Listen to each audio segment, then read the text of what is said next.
시청자 여러분 안녕하십니까? 1월 23일 JTBC 아침 N을 시작합니다. 먼저 오늘 아침 주요 뉴스입니다.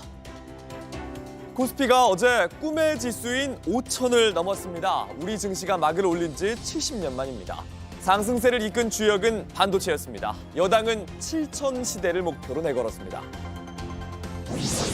이해훈 기획예산처 장관 후보자의 인사청문회가 오늘 국회에서 열립니다.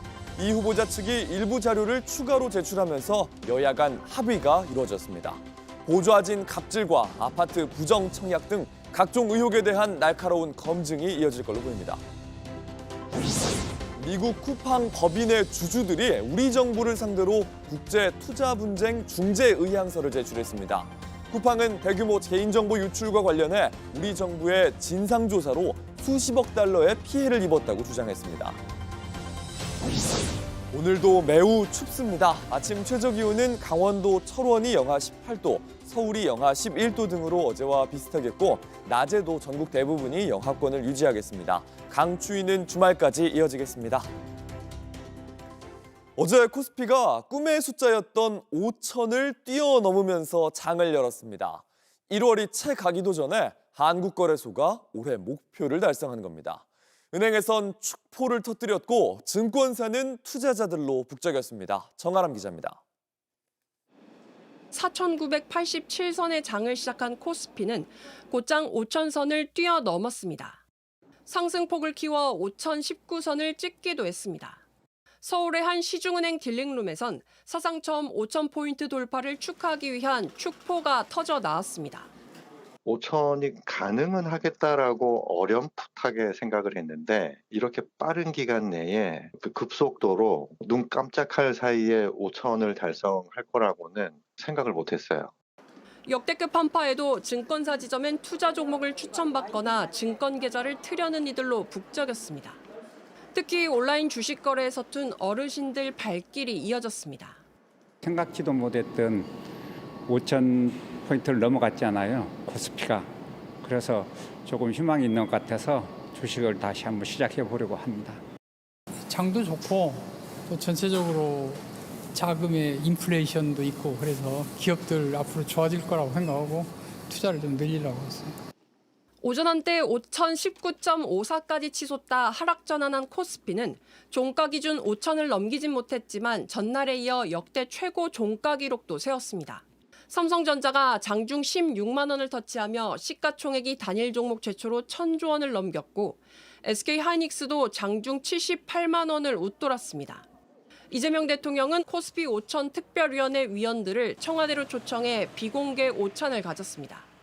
이 대통령은 이 자리에서 주주 가치를 높이기 위한 자사주 소각 의무화 등의 3차 상법 개정을 서둘러 줄 것을 당부한 걸로 전해졌습니다.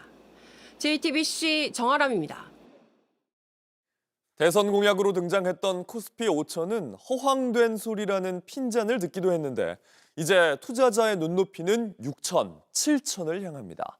반도체 분야가 이달 말에 어떤 성적표를 받아들지 로봇과 인공지능을 향한 기대감이 실적으로 이어질지가 핵심입니다. 박준우 기자입니다.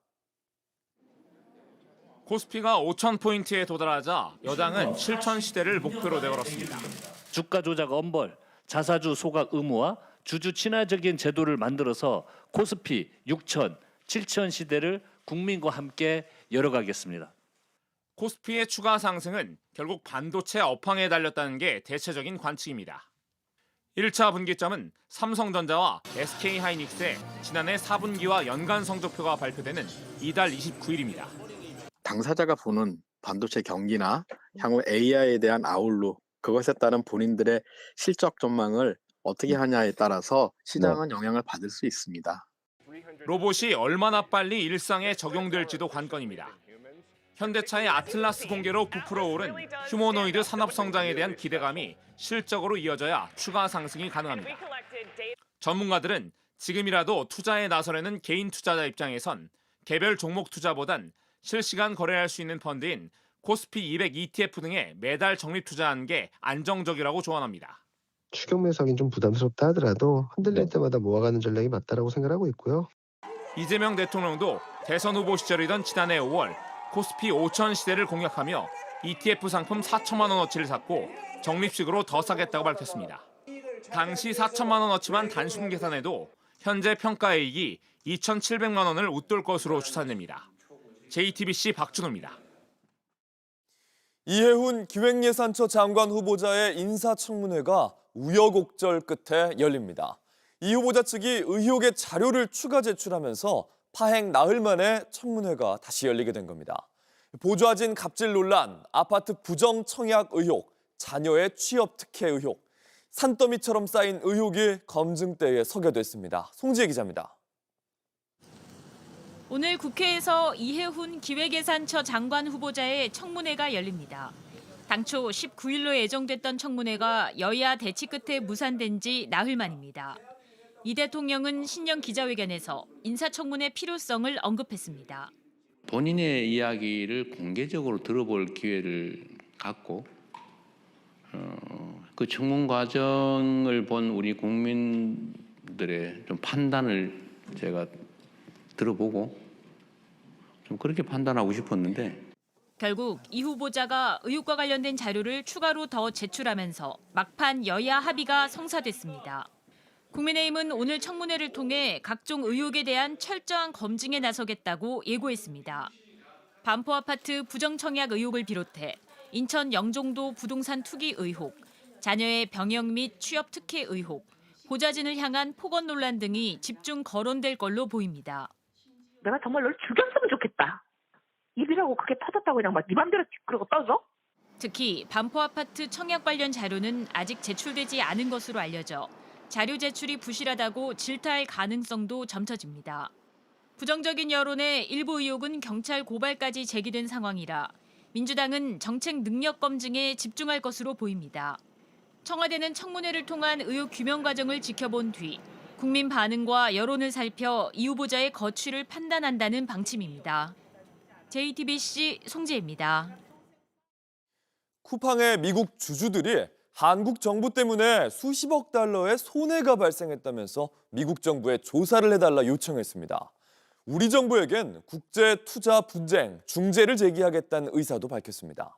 쿠팡의 개인정보 유출 사건을 조사하는 우리 정부가 한미 FTA 조항을 위반했다는 겁니다. 한민정 기자입니다. 쿠팡의 주요 미국 투자사들이 한국을 상대로 국제 투자 분쟁 중재 의향서를 제출했습니다. 법무부는 22일 쿠팡의 주주인 미국 국적의 그린옥스와 알티미터 등이 한미 자유무역협정에 근거해 ISDS 중재 의향서를 한국 정부에 제출했다고 밝혔습니다. 중재 의향서는 청구인이 중재를 제기하겠다는 의사를 밝혀 상대 국가에 보내는 서면입니다. 그 자체로 정식 중재 제기는 아니지만 중재 의향서 제출 90일 이후 정식으로 중재를 제기할 수 있습니다. 법무부에 따르면 청구인들은 중재 의향서에서 지난해 12월 1일 발생한 쿠팡의 개인정보 유출 사태 이후 국회와 행정부 등이 쿠팡을 겨냥해 진상조사 등 각종 행정처분과 위협적인 발언을 했다고 주장했습니다. 그러면서 이는 한미 FTA의 공정 공평 대우 의무, 내국민 대우 의무와 최혜국 대우 의무 등의 위반이라고 했습니다. 이로 인해 수십억 달러의 손해가 발생했다고도 주장했습니다. 법무부는 향후 내부 국제투자 분쟁 대응단을 중심으로 관련 기관과 합동 대응 체계를 수립하겠다고 했습니다. JTBC 한민정입니다. 도널드 트럼프 미국 대통령이 제안한 평화위원회가 공식 출범했습니다. 미국의 전통적인 동맹국들 대신 중동과 남미의 지도자들이 자리를 채웠습니다. Most cases very popular leaders. Some cases not so popular, but that's the way it goes in life. 현지 시간 22일 마치 유엔의 로고를 금으로 칠한 듯한 상징의 평화위원회 번장 서명식이 열렸습니다. 아르헨티나, 파키스탄, 카자흐스탄, 아랍에미리트 등 19개국 대표들이 행사에 참여했습니다. 행사에선 가자 지구를 재건하겠다는 평화 구상이 발표됐습니다.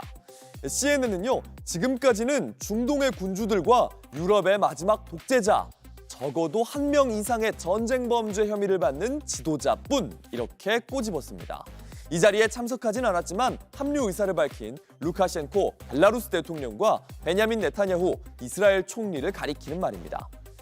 케빈 뉴섬 캘리포니아 주지사 등 반 트럼프 진영에서는요, 영화 속 악당들을 합성한 사진들과 함께 영국과 프랑스 등 기존 동맹국들 대신 권위주의 국가들이 자리를 채운 점을 비꼬았습니다.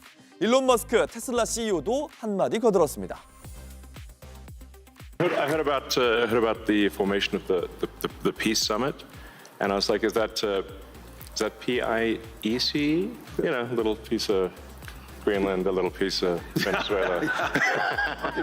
We got one. All we want is peace.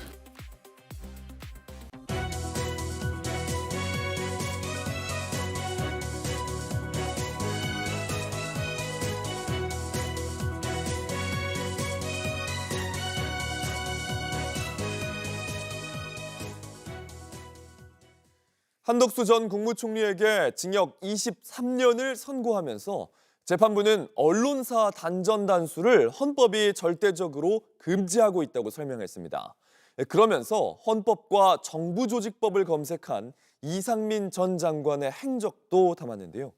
단전 단수의 근거를 찾았다고 본 건데 다음 달 이 전 장관 1심 선고에 큰 영향을 끼칠 걸로 보입니다. 여도현 기자입니다. 언론사 단전 단수는 내란의 주요 근거가 된다고 재판부는 판단했습니다. 행정기관이 집권자에게 불리한 내용의 표현을 사전에 억제함으로써 이른바 관제 의견이나 지배자에게 무해한 여론만이 허용되는 결과를 초래할 염려가 있기 때문에 헌법이 절대적으로 금지하고 있는 것입니다. 취재 결과 판결문엔 이상민 전 장관의 행적이 담겨 있습니다. 이 전 장관은 밤 9시 13분 휴대전화로 헌법을 검색하고 대통령 집무실에 들어갑니다. 18초 뒤 다시 대접견실을 나와서는 밤 9시 19분경 정부조직법을 검색합니다. 재판부는 헌법을 검색한 건 국무회의 심의를 거쳐야 한다는 헌법 규정을 찾아 대통령에게 보고한 거고 정부조직법을 검색한 건 경찰청장과 소방청장에게 단전단수 업무를 지시할 법률상 근거가 있는지 찾은 거라 보는 게 합리적이라고 설명했습니다. 이 전 장관은 판사 출신 법률가입니다. 젊은 날의 대부분을 법관으로 봉직하였기에 법관으로서의 경험, 당시 지녔던 마음가짐과 자세는 제 평생을 걸쳐서 이어져 왔습니다. 그간 이 전 장관은 김장 행사 핑계를 대왔습니다. 일정표를 봤을 가능성이 많습니다. 그날 아침부터 7시 반부터 일정이 시작됐습니다. 비행기 타고 내려가서 김장 행사하고 중앙지방협력회의하고 그리고 중간에 제가 이렇게 올라온 겁니다. 이렇게 설명을 했었겠죠.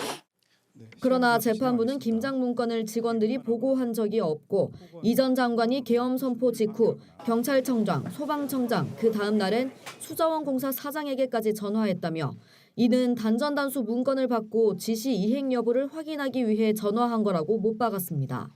JTBC 여도현입니다. 박근혜 전 대통령이 직접 찾아와 설득하면서 장동혁 국민의힘 대표가 8일 만에 단식을 중단했습니다. 통일교 특검 등 단식의 명분은 이루지 못했고 다음 주 한동훈 전 대표 제명안의 논의를 앞둔 상황에서 내부 결집, 이 효과도 이어지기 어려워 보입니다. 황예린 기자입니다. 지도부 회의도 누워서 참석했던 장동혁 국민의힘 대표가 서서히 몸을 일으킵니다. 탄핵당한 뒤 10년 만에 처음으로 박근혜 전 대통령이 국회를 찾은 겁니다. 아무것도 얻지 못한 단식이 아니냐 이렇게 비난할 수도 있겠죠. 그러나 절대 그렇지 않습니다. 연신 고개를 숙이며 듣던 장 대표는 짧게 화답했고 이 자리에서 이제 단식을 그만두겠다 이렇게 약속을 해주셨으면 합니다. 그렇게 하겠습니다. 잠시 뒤 단식을 중단했습니다. 저는 더 길고 큰 싸움을 위해서 오늘 단식을 중단합니다. 단식의 명분으로 내세웠던 통일교 공천 헌금 수수 의혹 특검은 결국 관철시키지 못한 상황. 국민의힘은 긴급의원총회에 이어 홍익표 청와대 정무수석에게 항의하는 등 또 다른 방안 마련에 나섰지만 여권 입장은 여전히 확고합니다. 정치권의 뿌리 깊은 어떤 검은 돈 뿌리 뽑기를 위한 정치 혁신 한번 해봐야 되지 않겠느냐 하는 그런 처절한 몸부림이었다고. 특검이라든지 또는 여러 국정조사와 관련된 내용들은 국회에서 여야가 먼저 좀 잘 협의를 했으면 좋겠다 생각을 합니다. 빈손 단식이라는 비판에도 지도부를 중심으로 그래도 보수 결집이라는 성과를 얻었다고 자평하는 목소리도 나왔습니다. 내부에서 총질하는 건 없어야 되지 않냐. 앞으로 우리는 대여 투쟁을 하는 것이 바람직하지 않냐. 다만 한동훈 전 대표는 장 대표의 단식 현장을 찾지 않았는데 지도부는 다음 주 초 한 전 대표 제명안에 대한 논의를 앞두고 있습니다. JTBC 황예린입니다. 그린란드를 사겠다던 도널드 트럼프 대통령이 이번에는 전면적 접근권을 갖겠다고 밝혔습니다. 기한도 대가도 필요가 없다고 못을 박았는데 사실상 안보를 볼모로 한 압박입니다. 덴마크 정부는 주권은 거래 대상이 아니라면서 강하게 반발했습니다. 로스앤젤레스 홍지은 특파원입니다. 트럼프 대통령이 그린란드에 대해 새로운 제안을 제시했습니다. 그린란드를 소유하는 대신 전면적이고 영구적인 접근권을 요구하고 나선 겁니다. We're talking about it's really being negotiated now, the details of it, but essentially it's total access. It's there's no end, there's no time limit. 영토 자체를 사는 대신 형식상 주권은 덴마크에 남겨두고 미국이 원하는 전략적, 군사적 실익은 모두 챙기겠다는 구상으로 해석됩니다. 이 과정에서 대가는 없을 것이라고 못 박았습니다. So what are you willing to pay for Greenland? Well, I'm not going to have to pay anything. We're going to have total access to Greenland. We're going to have all military access that we want. 그러면서 차세대 방공망인 골든돔을 내세웠습니다. 골든돔이 그린란드에 설치되면 그린란드와 덴마크는 물론 유럽 전체가 미국의 해구산 보호를 받게 될 것이라고 주장했습니다. 덴마크와 그린란드는 즉각 반발했습니다. You're asking about red lines. We have them. Of course, I think it's clear for everybody that we are a sovereign state and we cannot negotiate about that because it's a part of the very basic democratic values. 덴마크 정부는 안보 협력은 가능하지만 영토 주권이나 통제권을 넘기는 문제는 논의 대상이 아니라고 선을 그었습니다. 전날 트럼프 대통령이 무력 사용과 관세 보복 가능성을 거두며 숨 고르기에 들어간 듯했던 긴장은 덴마크가 주권을 레드라인으로 제시하면서 다시 고조되고 있습니다. 로스앤젤레스에서 JTBC 홍지은입니다. 2026 밀라노 코르티나 동계올림픽이 이제 보름도 안 남았습니다. 꿈의 무대 올림픽을 향한 유쾌한 도전장을 내민 대한민국 선수단의 결단식 현장에 다녀왔습니다. 이혜원 기자입니다. 김치를 많이 챙겨가려고 준비하고 있습니다. 올림픽을 물으니 무거운 각오 대신 일단 솔직하게 지금 해야 할 것부터 꺼냅니다. 코르티나 단페초 경기장에 침까지 발라놓고 왔다던 여자 컬링 팀 5G의 출사표는 발랄합니다. 전 가기만 하면 돼요. 어떻게 가도 상관없어요. 어떻게 해서든 가고 싶습니다. 사실상 올림픽의 시작을 알리는 결단식. 조금은 긴장된 표정으로 하나둘 자리에 앉은 선수들이지만 이 장면에서 눈을 떼지 못합니다. 우리 막내 정승기 파이팅! 대한민국 쇼트트랙 최민정 파이팅! 축하 공연이 이어지자 부담을 내려놓고 휴대폰을 꺼내 영상을 담아봅니다. 축하 공연 누가 올지 너무 궁금했는데 제가 즐겨 듣던 노래를 불러주시는 가수분께서 오셔서 태극기 위에 저마다 사인을 남긴 선수들은 팀 코리아로 하나 될 준비를 마쳤습니다. 한 가지 목표를 바라보고 있다는 게 좀 실감이 많이 나는 것 같아요. 한국은 이번 2026 밀라노 코르티나 동계올림픽에 6개 종목 선수 71명을 파견합니다. 직전 2022 베이징 동계올림픽에서 금메달 2개 등 종합 14위를 차지한 한국은 이번엔 3개 이상의 금메달을 목표로 세웠습니다. 팀 코리아 파이팅! JTBC 이혜원입니다. 날씨입니다. 금요일인 오늘도 영하권의 강추위가 이어지고 있습니다. 아침 최저기온은 강원도 철원이 영하 18도, 서울이 영하 11도 등으로 어제와 비슷합니다. 낮 최고 기온도 영하 4도에서 영상 7도 사이, 특히 중부지방을 중심으로 0도 이하로 매우 춥겠습니다. 오늘부터 내일 사이 전국 대부분 지역에는 비나 눈이 오겠고 강추위는 주말 내내 이어지겠습니다. JTBC 아침 N을 마칩니다. 다음 주에도 7시 반에 아침을 열겠습니다. 시청해주셔서 감사합니다.